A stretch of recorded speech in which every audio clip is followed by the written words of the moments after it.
भारत का इतिहास अनेक वीरों की गाथाओं से भरा हुआ है, लेकिन कुछ युद्ध ऐसे हैं जो सिर्फ तलवारों की टकराहट नहीं, बल्कि स्वाभिमान, रणनीति और नेतृत्व का प्रतीक होते हैं। ऐसा ही एक ऐतिहासिक युद्ध था मालदेव राठौर और शेरशाह सूरी के बीच का, जो 1544 ईस्वी में सुमेलगर गिरी सुमेल के युद्ध के रूप में इतिहास में दर्ज है।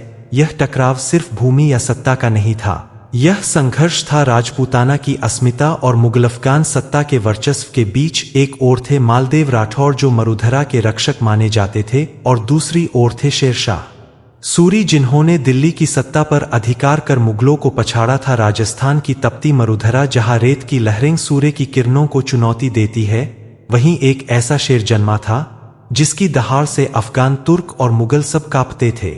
यह शेर था मारवाड़ का राजा राव मालदेव राठौर, वही मालदेव जिसने अपनी तलवार के बल पर राजस्थान को एकजुट किया, छोटे छोटे रजवाड़ों को संगठित किया और एक ऐसे समय में दिल्ली के सिंहासन को चुनौती दी जब भारत की राजनीति पर शेरशाह सूरी जैसे आक्रामक और चतुर शासक का शासन था। मालदेव का जन्म 1503 ईस्वी में जोधपुर के शासक राव गंगा के यहाँ हुआ था। बचपन से ही वह तेज, साहसी और राजनैतिक समझ से भरपूर थे। उनके पिता चाहते थे कि उनका उत्तराधिकारी कोई और हो, परंतु मालदेव ने अपने पुरुषार्थ, रणनीति और शक्ति से अपने ही भाइयों को परास्त किया और 1531 ईस्वी के आसपास मारवाड़ की गद्दी संभाली। उस समय मारवाड़ एक सीमित क्षेत्र था, परंतु मालदेव की दूरदृष्टि यह थी कि वह राजस्थान को एक शक्तिशाली इकाई में बदले। उन्होंने बीकानेर, नागौर, अजमेर, सीकर, जैसलमेर जैसे क्षेत्रों पर विजय प्राप्त की और एक विशाल साम्राज्य स्थापित किया। उनकी सेना में घुड़सवारों, पैदल सैनिकों और धनुर्धारियों की भरमार थी। उनकी न्यायप्रियता और अनुशासन प्रियता के चर्चे दूर दूर तक फैल चुके थे। वे अपने दरबार में सिर्फ बहादुरी और निष्ठा को महत्व देते थे, इनकी जाति,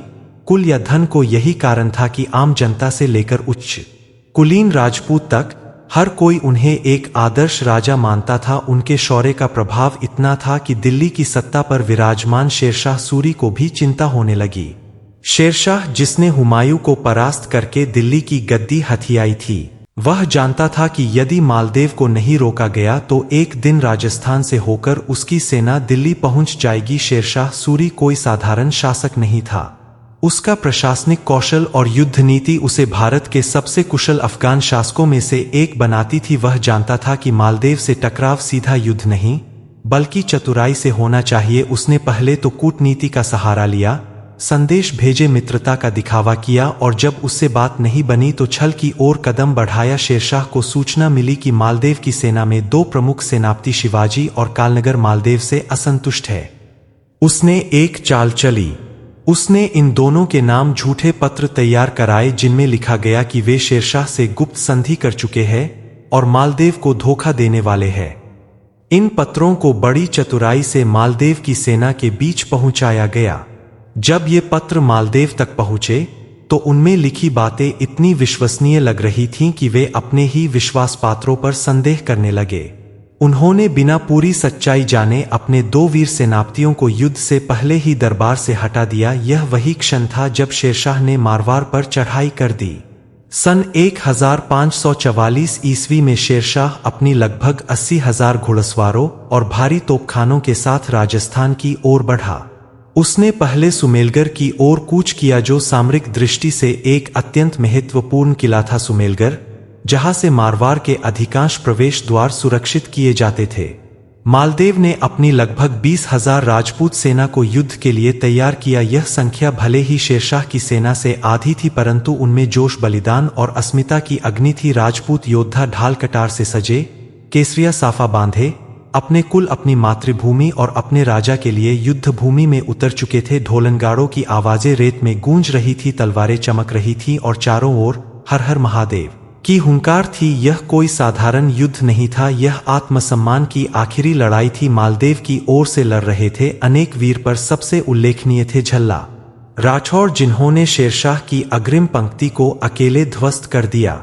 उनके नेतृत्व में राजपूतों ने पहले ही हमले में अफगान टुकड़ियों को पीछे धकेल दिया। शेरशाह के सेनापतियों को विश्वास नहीं हो रहा था कि एक छोटी सी सेना ऐसा विध्वंस कर सकती है। झल्ला ने यह देखकर कि शत्रु डगमगा गया है, सीधे तोपखाने पर धावा बोला। उन्होंने अपने कुछ वीर साथियों के साथ शेरशाह की तोपों पर अधिकार कर लिया और उन्हें मोड़कर अफगान सेना पर ही दाग दिया। यह दृश्य देखकर शेरशाह के कई टुकड़ियां भागने लगीं। खुद शेरशाह को भी डर लगने लगा कि वह इस रेतीले तूफान में कहीं डूब न जाए, लेकिन तभी अफगानों की दूसरी पंक्ति ने राजपूतों को चारों ओर से घेर लिया। कालनगर और शिवाजी जैसे वीर अब युद्ध में नहीं थे और मालदेव को यह गलती तब समझ आई जब मोर्चा बिखरने लगा। झल्ला ने अंतिम दम तक तलवार चलाई, लेकिन अंततः वीरगति को प्राप्त हुए।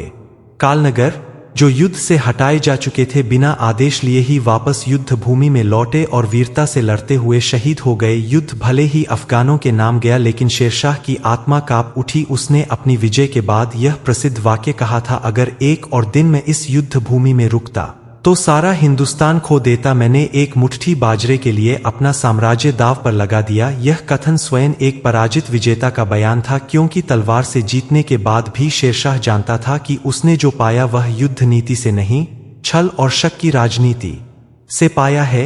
इस युद्ध के बाद मालदेव कुछ समय के लिए सुमेलगर से हट गए। उन्होंने पुनः जोधपुर में अपनी सेना को संगठित किया, नई रणनीतियां बनाई और अपने प्रशासन को पहले से अधिक दृढ़ किया। उनकी मृत्यु 1562 ईस्वी में हुई, परंतु उनकी गाथाएं राजपूताना में आज भी गाई जाती है।